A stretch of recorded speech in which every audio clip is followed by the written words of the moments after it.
I really find it very difficult to focus and concentrate. My mind is like a grasshopper jumping from one thought to another. Please help. How can I meditate? Keep your body still, keep your spinal column erect, and focus on the deep breathing first. This would be the first step. When you say my mind is hopping like a grasshopper, then I would suggest there's only one thing which you can do is, at that time, use the sword of knowledge and contemplate on this thought. Is this worldly material object, samsara, important? Or is it important? Then I wake up from this lustful wishing of material world. How long can I waste my life like this?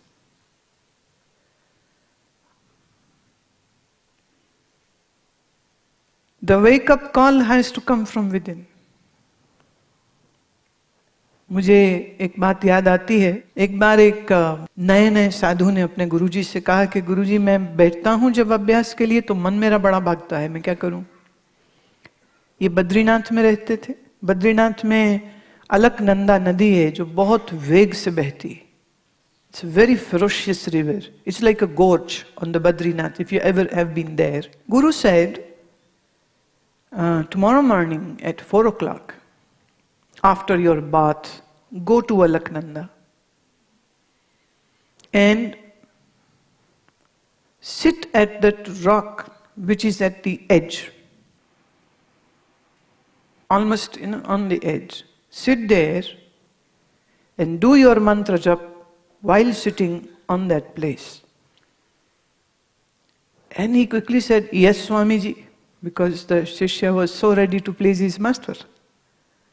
So next morning, 4 o'clock, in Badrinath, he takes his bath, goes to that place where the Guru had pointed out, spread out his mat, took the seat.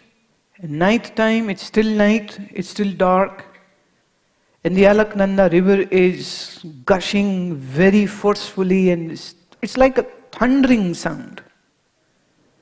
He took his seat, and big time fear comes. What if I slip? I'll fall down, nobody will know, and my body won't be even found. So he goes and takes the seat. He couldn't close his eyes for a little while. Now he is doing his japam with that great attention. And the mind is not thinking about anything because the mind has stopped thinking, because if you are sitting at this place, you cannot afford to go sleepy. Can you? Try it.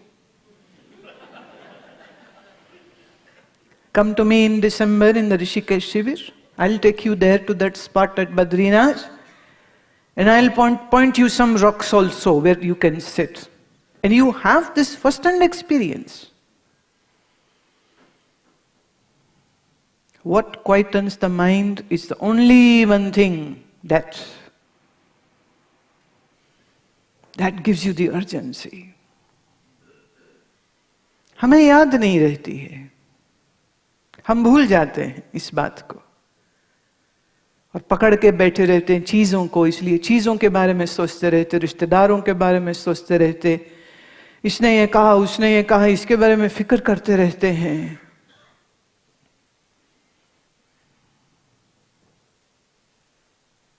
इसलिए वो भूल जाता है जिसको हमें नहीं भूलना चाहिए था। So this Swamiji, his name was Swami Sarvdanand from Paramartha Ashram. So he said this, that morning when I sat there and did my everyday japam which I used to do, but that was so different. I was so alert, so awake, so attentive. I finished my jap And then when it was time, to go back after my 2.5 hours of sitting, that is the minimum sitting which if you think you are a sadhak, then this is the sitting timing which you should have, 2.5 hours. And while going back to his guru's place, his mind was in so much of gratitude that what a way the master took to teach me a lifetime lesson. He went to his master and prostrated in front of him and said, "Today I have first time experienced what it means to do the Sumiran." My mind was in a shock and in a scare and in a fear initially, but as the mantra started going deeper and deeper and deeper, the fear went away, the scare went away, and instead of fear there was calmness. And I was joyful. And thank you, Master, for giving this opportunity. हमारे मन के अंदर ये जो दौड़ भाग लगी रहती है ना पूरे समय, वो इसलिए लगी रहती है क्योंकि हमें इसी चीज की फिक्र रहती है, पैसे का, सामान का, रिश्तेदारों का, चीजों का। हम छोड़ नहीं पाते हैं उसको, अपने दिमाग से ही नहीं निकाल पाते। कई बार कई लोग मिलते हैं तो वो कहते हैं, जी हमारे बाद हमारे बच्चों का क्या होगा, मेरे लड़के को तो अकल ही नहीं है। मैंने कहा आपके पास इतना टाइम था, आज आपका लड़का 35 साल का हो गया है, 35 साल में तुम उसे अकल नहीं दे सके तो अगले 35 साल में भी नहीं आने वाली, तो एक्सेप्ट कर लो कि तुमने एक नालायक को पैदा किया।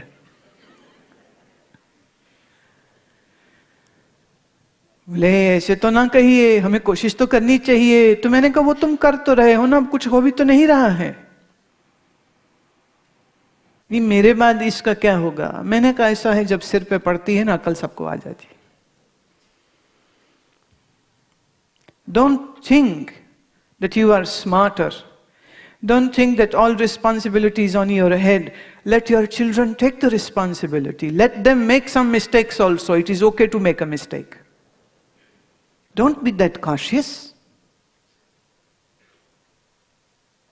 और जब बच्चे को सिखाने का और ट्रेन करने का टाइम था, अगर आपने उस समय उनको ट्रेन नहीं किया, ठीक नहीं सिखाया है, बड़े हो जाने के बाद वो सुनने वाले नहीं है। आई थिंक सो उम्र बस वो 16 साल से पहले तक की है जबकि वो सुनेंगे, उसके बाद नहीं वो सुनते किसी, वो ना बाप की सुनेंगे ना माँ की सुनेंगे। गुरु के पास तो कहाँ जाएंगे, कहाँ जाएंगे वो। फिर तो कभी जिंदगी की मार पड़ेगी तभी कोई संत शरण जाए तो जाए, या किसका कोई पूर्व का अच्छा कर्म जाग जाएगा तभी जाएगा, नहीं तो फिर जा भी नहीं सकता।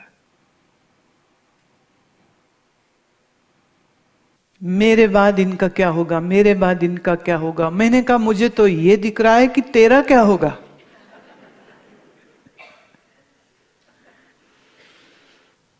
तेरा क्या होगा। कहते जी ये तो मैंने कभी सोचा ही नहीं कि मेरा क्या होगा। मैं देख तू खुद से ही मोहब्बत नहीं करता और हम तुझसे मोहब्बत करते हैं, इसलिए ये बात तुमको कह रहे हैं कि तुम पहले अपनी फिक्र तो करो। Stress kills, do you know that? No you don't know that. Excuse my words, maybe when you will die only then you will know. Not now. Stress kills. आपका कोलेस्ट्रॉल हाई हो तो ब्लड टेस्ट में आ जाएगा, दिख जाएगा।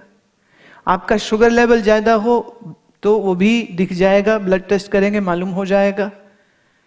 आपका heart beat ज्यादा हो तो वो भी दिख जाएगा। आपका हार्ट बीट कम है तो भी दिख जाएगा। ब्रेडिकार्डिया है, टैकीकार्डिया है, वो मेजर हो जाता है, ईसीजी से पता चलता है। कहीं ट्यूमर कैंसर हो जाए तो एमआरआई से पता लग जाता है, CA125 ब्लड टेस्ट से पता लग जाता है। स्ट्रेस कितना है ये कैसे पता चलता है बोलो? है कोई मशीन? अभी मेडिकल साइंस ने ऐसी मशीन ही नहीं बनाई है, कैसे बनाएंगे वो? आजकल बस इतना है कि जब तुम्हारा ईसीजी गड़बड़ आता है, जब तुम्हारा बीपी ज्यादा आता है, तब डॉक्टर भी कहने लग जाता है स्ट्रेस में बहुत रहते हो, तो अनुमान लगा रहा है वो। And the most interesting thing is that one of my disciple, she had a congenital heart issue and she was on medication. And then when she met me and started doing Nadi Shodhan Pranayam and Yog Nidra every day, two things. Heart का या BP का कुछ problem है, प्राणायाम और योग निद्रा सत्संग वो सुनती थी, वो उसने शुरू कर लिया। तो जब रूटीन चेकअप में वो अपने जाती डॉक्टर के, तो डॉक्टर कहते अरे इस बार तो बड़ा अच्छा आ रहा है सारा कुछ, किसी और डॉक्टर के पास चली गई थी क्या? उसने कहा मालूम नहीं मैं उनको डॉक्टर कहूं या नहीं कहूं, लेकिन जब से उनके पास जाना शुरू किया है उन्होंने कुछ यौगिक तरीके बताए, मैं उसको कर रही हूं। जब से कर रही हूं अच्छा महसूस कर रही हूं, एनर्जी डाउन नहीं है, नींद अच्छे से आ रही है, निश्चिंत हूं, फिक्र नहीं करती हूं, कोशिश करती हूं कि सुमिरन करूं। फिर ऐसा हुआ कि कुछ लंबा टाइम वो मेरे से मिल नहीं पाई, शिविर में आ नहीं पाई, आश्रम आ नहीं पाई। फिर गई जब रूटीन चेकअप के लिए, तो डॉक्टर कहता है गुरु माँ को मिल नहीं रहे क्या आजकल? क्या आजकल आप अभ्यास नहीं कर रहे हैं? डॉक्टर पूछ रहा, क्या आजकल प्राणायाम नहीं कर रहे हो? तो उसने कहा हाँ, पर आपको कैसे मालूम? कहते वो ऐसे कि तेरी सारी रिपोर्टें खराब आई हैं अब। क्या हुआ? तो बोले ये हो गया, वो हो गया, ये कारण हो गया, वो कारण हो गया, बैठना छूट गया, घर में उलझ गई, रिश्तेदारों में उलझ गई। कहते देख तो फिर उसका नुकसान भी तो तुम्हें हो रहा है। आजकल बहुत लोग जो हैं वो थोड़ा बहुत प्राणायाम इसलिए करते हैं कि इससे बीपी ठीक रहेगा और मैं मरूंगा नहीं। मरोगे तुम फिर भी, ये याद रखना तुम। हाँ, मरोगे तो फिर भी।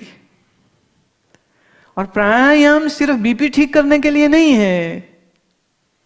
प्राणायाम जब आप करते हैं तो उसके प्रभाव से उसका, मैं कहती हूं साइड बेनिफिट ये होता है कि बीपी कंट्रोल में आता है।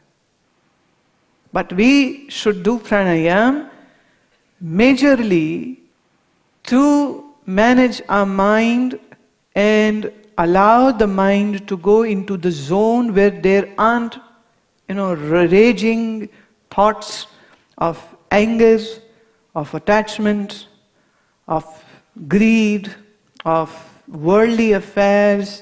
You create that space in your mind with no other thought. बड़ी मजेदार बात बताऊं, आप चूहे तो नहीं हो मुझे मालूम है, मनुष्य हो, स्त्री हो, पुरुष हो, हाँ, बच्चे हैं, जवान हैं, बूढ़े हैं, सब बैठे हैं, लेकिन फिर भी मैं तुमको एक चूहों की बात सुनाती हूं। चूहों पर टेस्ट किया गया, मालूम काहे का? स्ट्रेस का। उन्होंने क्या किया कि चूहे को एक ऐसे अच्छा खाना खिलाया, उसको पानी वानी पिलाया और फिर उसको एक ऐसे बॉक्स में रखा जिसमें वो बाहर कुछ नहीं देख सके, वेरी वेल वेंटिलेटेड, राइट। उसको उसमें रख दिया। तो चूहा एक उस बंद बॉक्स में रहता है, कोई आधे घंटे छोड़ दिया, फिर उसको बाहर निकाला और रेगुलर पिंजरा जो है, द नॉर्मल केज, उसमें रख दिया with other mouse and mice, the party is on. Then again they picked him up and placed him back into that box,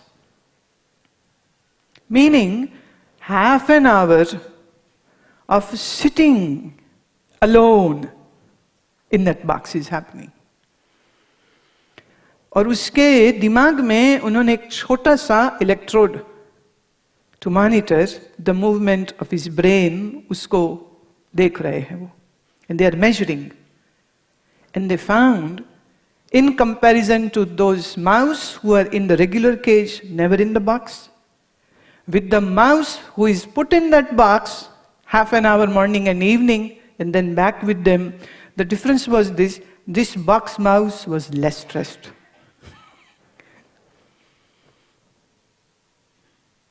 तो चूहों पर इस टेस्ट का रिजल्ट उन्होंने ये दिया कि अगर आदमी भी कुछ देर अपने आप को सबसे अलग रख के बैठेंगे चुपचाप, तो उनके भी ब्रेन की एक्टिविटी कम होगी।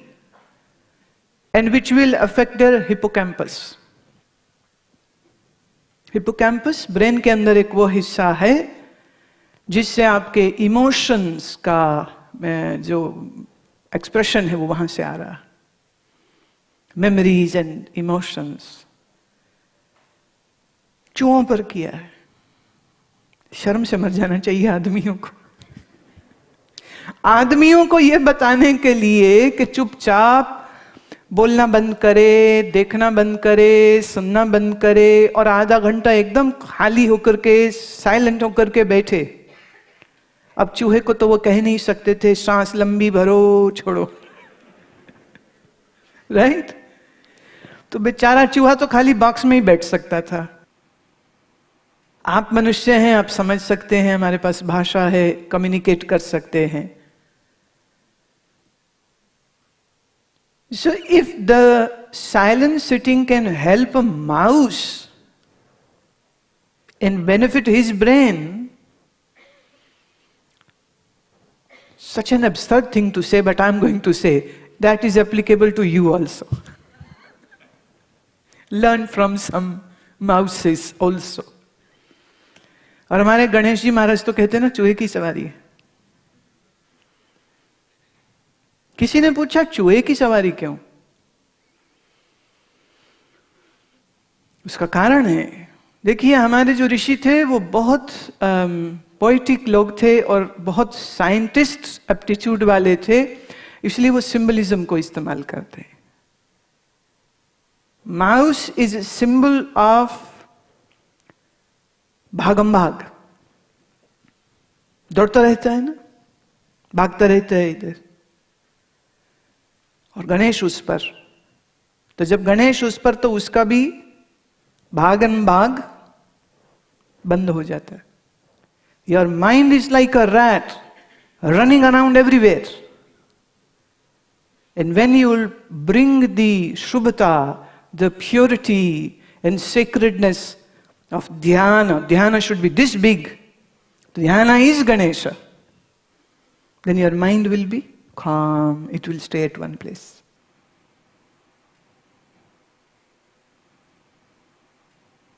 तो इस मन के दौड़ने का और कोई इलाज नहीं है। इस मन के दौड़ने का एक ही इलाज है, पहले ये समझना कि जिसके पीछे तुम भाग रहे हो उसके पीछे भागना व्यर्थ है। दूसरा, अपने मन को सीधा पकड़ने की कोशिश न करें, शुरुआत अपने श्वास से करिए। अगर आप श्वास पर मेहनत करते हैं, श्वास को आप ठीक से गहरा और लंबा लेते हैं, इसका प्रभाव आपके मन पर आता है।